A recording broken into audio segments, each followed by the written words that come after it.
여러분, 이번 시간에는 강아지 이오로 결석 치료 또는 관리하는 데 들어가는 비용에 대해서 자세하게 알아보겠습니다. 우선 이오로 결석, 강아지 이오로 결석을 제거하는 방법인데요. 결석을 용해시키는 방법이 있습니다. 그리고 이오로 수압 추진, 그 이오로에다가 이제 이 카테터를 넣어서 수압, 물의 압력으로 이제 결석을 빼내는 이런 방법이 있고요.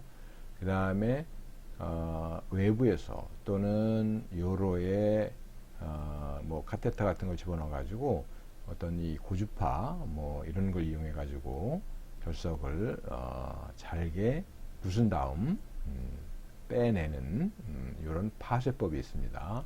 그리고 이 수술로 이 배를 이제 열고 결석이 생긴 부위를 절개를 해서 이 결석을 제거하는 이런 개복 수술, 크게 이 네 가지 방법이 있다, 이렇게 이해하시면 되겠습니다. 자, 이 요로결석, 강아지 요로결석 관리 및 치료 비용을 하나하나 상세하게 알아보도록 하겠습니다.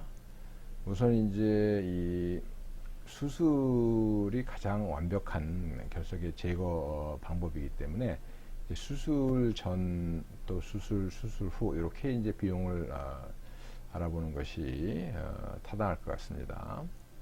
수술 전에, 즉 수술을 하기 전에 뭐 수술을 계속 안 할 수도 있고 아니면 수술을 해야 되지만 아직은 뭐 수술을 꼭 해야 될 필요가 없는 경우도 있고, 그런데 이때는 제일 첫 번째 해야 되는 방법이 음수량, 즉 강아지 물 마시는 양을 증가시켜서, 증가시키면 아무래도 결석이 덜 생산이 되거나 또는 오줌을 많이 넣기 때문에 뭐 잘게 좀 부서진 그런 결석이 제거되기도 합니다.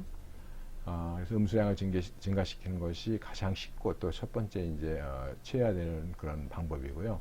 두 번째는 이제 결석을 용해하는 방법이 있습니다. 모든 결석이 다 용해되는 것은 아니고 슈트루바이트 결석 같은 경우에 이제 용해가 되기 때문에 이제 이 용해를 시켜서 녹여가지고 이제 배출하는 방법이 있는데, 요때 사용하는 것이 이제 사료, 소위 말하는 처방식 사료, 그다음에 이제 요로 기능성 영양제 이런 것이 있습니다. 그리고 이제 사실 그 중요한 것이 강아지 이 소변 보는 것 또는 소변 이런 걸 잘 살펴보는 것입니다.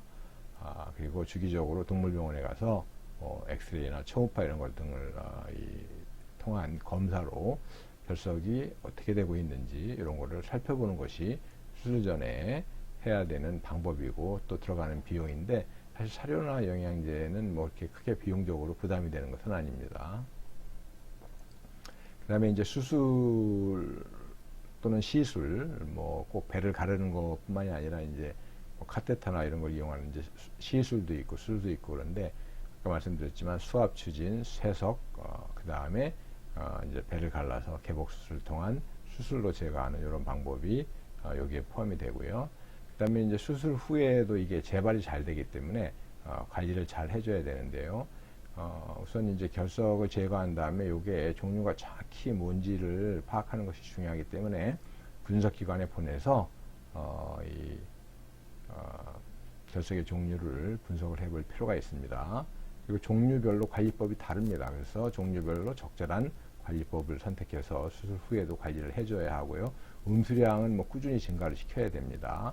그 다음에 역시 재발이 잘 되기 때문에 주기적으로 검사를 해야 되는데, 재발 방지를 위해서 사용하는 것도 역시 이 처방식 사료나 영양제 이런 것이 되겠습니다.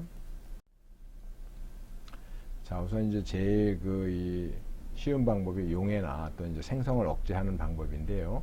첫 번째 음수량 증가가 있고, 두 번째는 이제 소변을 산성으로 만들어주면 이 결석이 이제 녹는 경우가 있습니다. 모든 결석이 이렇게 되지는 않고요.